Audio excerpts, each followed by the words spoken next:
you've finally woken up. You must be feeling lost and confused right now, unsure of where you are and who I am. Don't worry, I'm here to help you. I need to tell you something that might be hard for you to hear, but it's important that you know.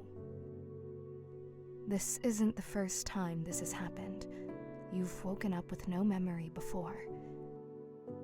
Every night, your memory is reset. You cannot remember yesterday or any day before that. After a failed suicide attempt, you went through a lot of stress, and that's why you can't remember things. Oh, I forgot to introduce myself. My apologies. My name is Marana. Your mom hired me to look after you, as every night you wake up oblivious to the world around you. My role is to be a beacon in the early hours, to help you navigate through the confusion. Of course, I am also here to assist you in regaining your memory. By the way, my duty is to provide you with a guide on what to do when I'm not around, and where to find essential items you might need. Here, this is the guide. As you can see, it's a bit worn out since you've used it prior. In case of emergencies, the first aid kit is in your cabinet at the very bottom. You'll instantly recognize it. It looks like a typical first aid kit. Just to be on the safe side, I've sketched a picture of it here in the guide, so you can be sure you've found the right box.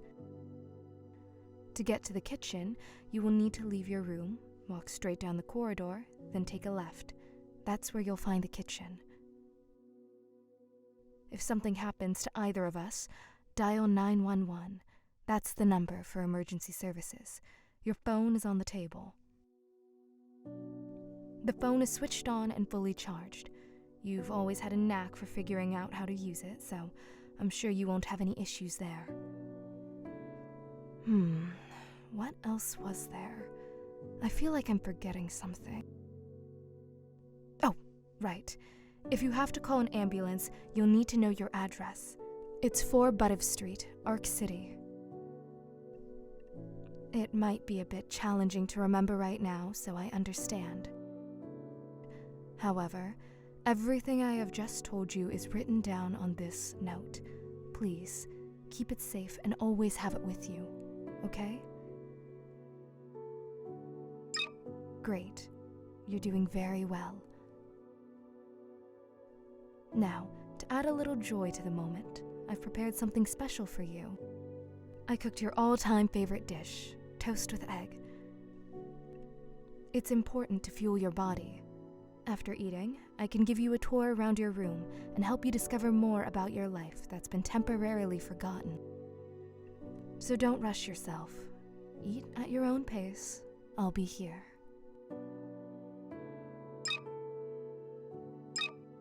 Well, since you're done with your meal, we have one more thing to do. You'll need to take these pills. They're antidepressants. They've been prescribed by a doctor to keep any panic attacks at bay.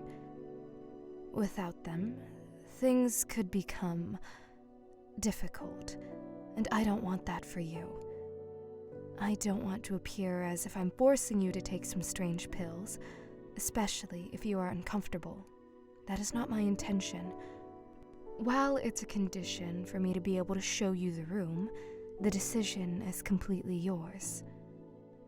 Just so you know, regardless of your choice, I will still guide you around the room. And I understand if you choose not to take them. Will you take these pills or not? Well, I have to confess, I feel a twinge of disappointment. Because you see, when we begin to explore your old belongings, you'll likely face a deluge of emotions. And this emotional onslaught, it could simply shatter you, triggering a panic attack and potentially causing you to faint.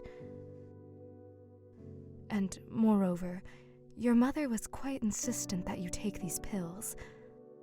I wouldn't want to face her wrath if you don't.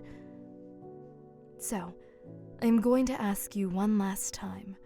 Are you absolutely sure you won't take them?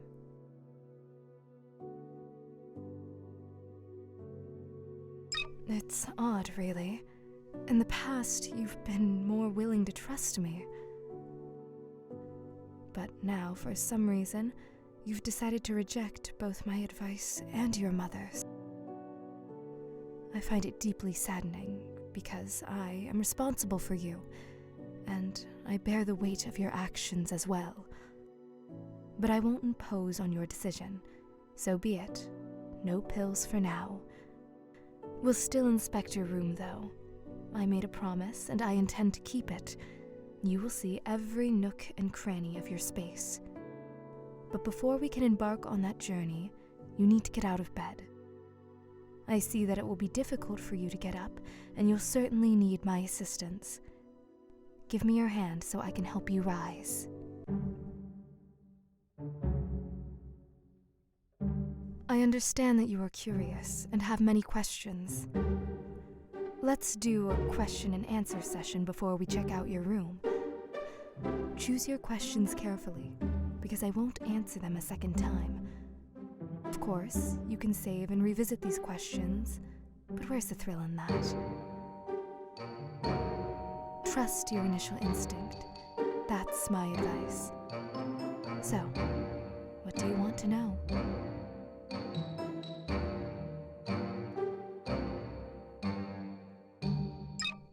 Honestly, I don't know. I don't see her when I visit you.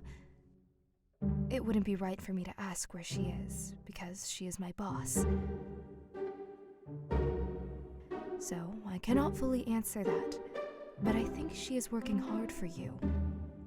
Do you have any other questions?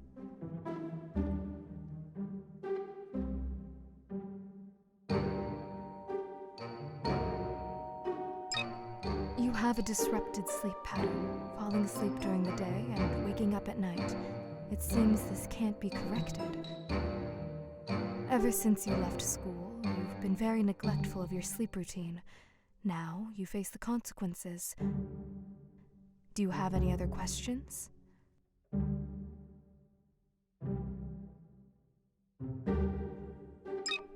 Do you mean how to overcome amnesia? To clarify, you have dissociative amnesia, but it's a bit more severe. Dissociative amnesia involves forgetting personal life, events, and biographical formats while retaining general knowledge.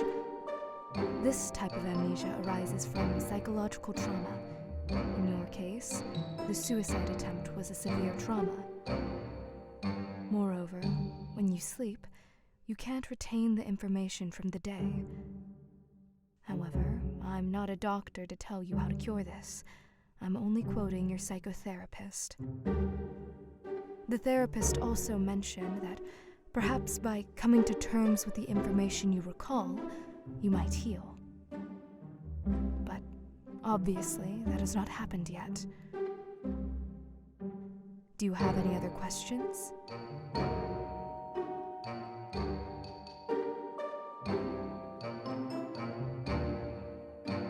You never cease to amaze me. Or you're just mocking me. Sorry. I understand you have amnesia, so I won't get mad at you. Yes, I'm real. Otherwise, how could I have made you a piece of toast with egg? I don't know what else to say in response. Your graceful attempts to ask questions have ended. Now, we need to look around the room.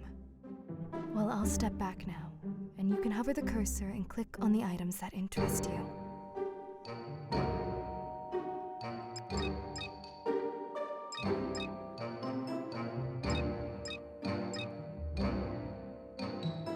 Another poster, but this one you bought when you were a bit older.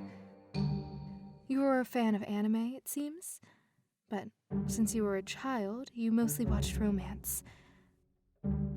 I understand you. I was the same.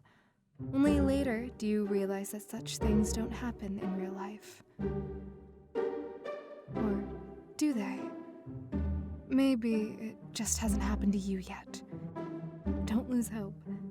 Anything can happen in the future, right? But that's not really important. Later, he regretted buying the poster, but you can't take it down because it would ruin the wallpapers.